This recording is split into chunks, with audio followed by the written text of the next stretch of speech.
What's up, guys? It's your boy Mizzy, and I'm here today to give my prediction for the UGA and Texas game. This game, like I say, man, Texas coming off a bye week, Georgia coming off a big win, and Mississippi State running for over 300 yards, I think, just blowing Mississippi State out. Texas, like I say, past couple weeks, starting to catch some rhythm. The Vandy game looked like a blowout. Vandy did fight back, but my biggest takeaway for Texas is Arch Manning. I think things are starting to slow down for him. He's starting to read defenses better. The hype has died down. Like I say, man, I think he's starting to see the field clearer. And of course, everybody knows he's a great athlete.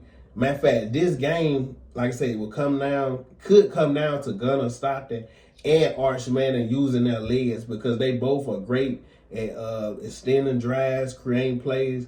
I think Arch, when you watch him play, one of the best things he does do when he's running, sideline to sideline, rolling him out, he does keep his eyes down the field a lot. Gunnar, not as much. A lot of times when Gunnar gets out of the pocket, he does. Most of the time he runs the ball.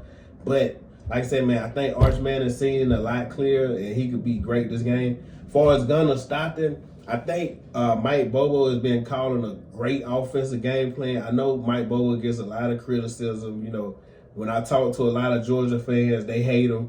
Anytime it's a 3-and-out, people like fire him. But I think he has been calling a great game plan as far as the offense with Gunnar. And I think Gunnar just has got more comfortable. He's got, early in the season, and, him coming in, last year on short notice, once Bet got hurt. And, like I said, he was primarily, when you seen him, you was like, okay, he's running the ball. Now he looked like he in full command of the offense, and he's not second guessing himself.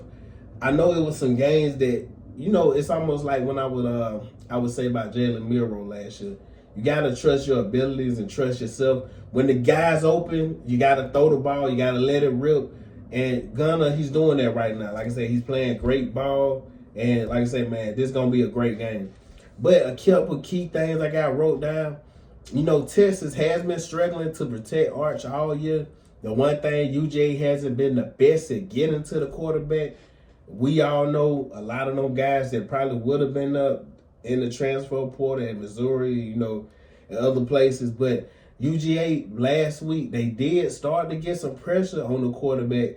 I don't know if it'll be the same for Texas, but I do think Texas, they're smart. They see that. They know their team better than anybody.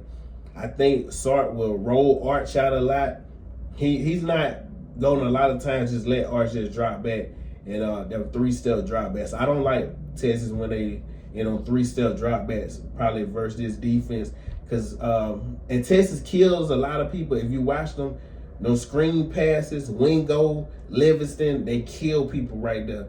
And like I say, man, I think a lot of times when they, get into the flats, Georgia is one of the best tackling teams, probably is the best tackling team in college football the past couple of years. They don't give up a lot of screen passes, not this team. But anyways, like I said, man, I think Sark, like I said, probably had Arch rolling out a lot. Like I said, Wingo, probably their best weapon in my opinion. He can take a screen to the crib, but like I said, it's going to be hard versus this team. But like I said, man, Texas does a lot of post routes, corner. The way they offense is, I think Sark start to kind of reel it back a little bit, because with an O-line that's struggling, them long developing plays, like I said, it just puts Arch in a more advantageous position, because like I said, man, you want him to simplify the game some. When your O-line is struggling, you don't want to all of a sudden, we're trying to do all these routes all over the field. And if you watch the Texas team play, they really don't do a lot of 5 wide out formations. They keep stuff tight, to the vest. They don't really do a lot of variation, stuff like that. And, with Georgia offense, like I say, that's why I think this game will probably be the most physical game of the weekend. This Georgia team, they're going to hit you in the mouth. It's in Sanford Stadium, the only team that has even gave, this team any trouble in Sanford Stadium. We all know We all know. And like I say, that team comes with prestige. It's like I say, it's a lot of stuff to go on that I think Alabama has mentally over Georgia. I don't think it's all on the field. I think it's a lot mentally. But in my opinion, man, I just don't see Texas beating. Like I say, I could be wrong now. I just don't see Texas beating Georgia in Sanford Stadium. And the past 2 times since Texas been in the SEC, I know Arch wouldn't playing as much, but I just don't see them beating Georgia in Sanford Stadium. I think it will be a close game because the way Texas plays. Texas does have a great defense. I do love Texas defense. Texas has a great rush defense. But, like I say, man, I see this game probably a 31-24. I do see it a close game because, like I say, I don't think Texas will allow UGA just to blow them out because they will, like I say, they'll try to run the ball. Arch will run the ball. But, like I said, you just never know. Like I said, I'm picking Georgia to win this game. I forgot the spread on this game. But if Texas wants to win this game, it's going to have to be Arch running for, like I said, 80 to 100 yards, passing for 250 plus, couple of touchdowns, keeping the turnovers down. You never want to give Georgia the ball back. That's one of the key reasons Bama has beat Georgia. A lot of times, Bama don't turn the ball over. Any team that's great, especially you're going to Sanford Stadium, you don't want to be turning the ball over and get that crowd. Now all of a sudden you got that crowd screaming and you getting false starts. Like I say, and it's all downhill. Because especially when you're playing this team, it can go downhill quick. This Georgia team, like I said, man, they're hitting their stride just at the right moment. And if you watch them, man, I can't remember the guy who, I think he's 6'6", 6'7", 250. He caught a touchdown last week. This team has a lot of weapons. Like I say, man, Zachariah Branch, we all know what he can do. I still don't think he's probably getting as many touches as he should be. That guy's explosive.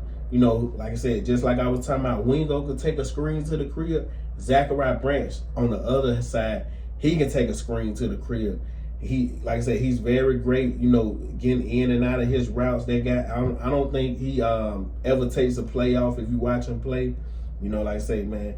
And when you play a Georgia team, one thing you always know, you're going to have to come in with your chin strapped up. You're going to have to come in ready to play. But anyways, like I said, man, I got, like I said, Georgia winning this game 31-24. Like I said, man, I just trust Kirby Smart. I trust Kirby more than Sark. Like I say, there's not no diss to Sark, but anybody who has been watching football the past couple of years, I trust Kirby more. And then I also think Gunner, he's firing on all cylinders right now. Mike Bobo calling a great game playing. Like I say, and I just can't see Texas winning this game. But anyways, guys, like, comment, subscribe, share. Let me know in the comments what y'all feel about the game, and I'll catch you next time.